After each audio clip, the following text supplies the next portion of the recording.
প্রথমে সমীক্ষা, তারপর ঝাড়াই বাছাই, এরপর সমীকরণ। এই 3 দফায় নির্বাচনী প্রক্রিয়ায় পা রাখতে চাইছে সিপিআইএম। প্রথম পদক্ষেপ করা গিয়েছে আগেই। রাজ্য সম্মেলনের সময় এ নিয়ে বিস্তারিত আলোচনা ও চর্চা হয়ে গিয়েছে। এবার দ্বিতীয় পর্যায়ে পা রাখতে চলেছে লাল ঝান্ডা।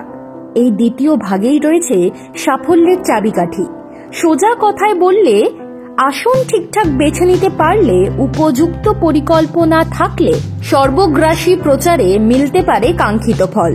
কিভাবে বিধানসভা ভোটের অঙ্ক সাজাচ্ছে বামেরা?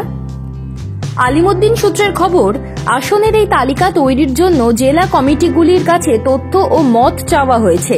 সংশ্লিষ্ট এলাকায় কিভাবে প্রচারে গতি আনা যায় তা আগে ঠিক করা যাবে, তারপরে হবে সম্ভাব্য প্রার্থী বাছাই। জুন মাসের গোড়ায় দিল্লিতে সিপিএম এর কেন্দ্রীয় কমিটির বৈঠক রয়েছে।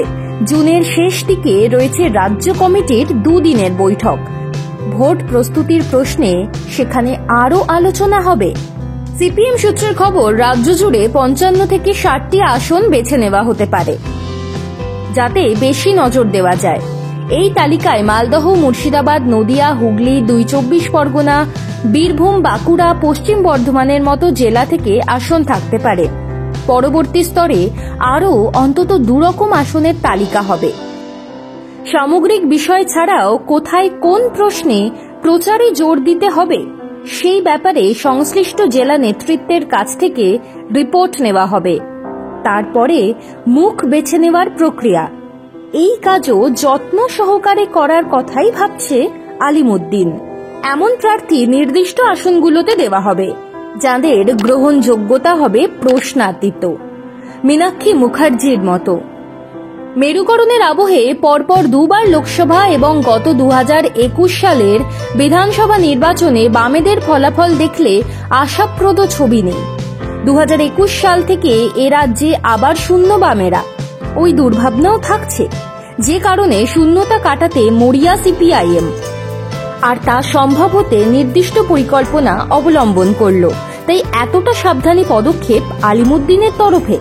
কিছু কিছু জায়গায় উন্নতির সামান্য ছবিও দেখা গিয়েছে। লোকসভার নিরিখে শুধু মুর্শিদাবাদের রানীনগর বিধানসভা আসনে সিপিআইএম এগিয়ে। শোনা যাচ্ছে ওই আসন থেকেই নাকি দাঁড় করানো হতে পারে মীনাক্ষীকে। তাহলে কি হতে পারে বাম কংগ্রেস সমীকরণ?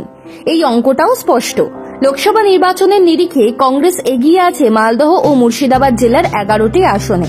তখন বাম ও কংগ্রেসের সমঝোতা ছিল, ফলে এই সব আসনেই দুপক্ষের ভোট মিশে আছে। কিছু বিধানসভা কেন্দ্রে তার দ্বিতীয় স্থানেও আছে।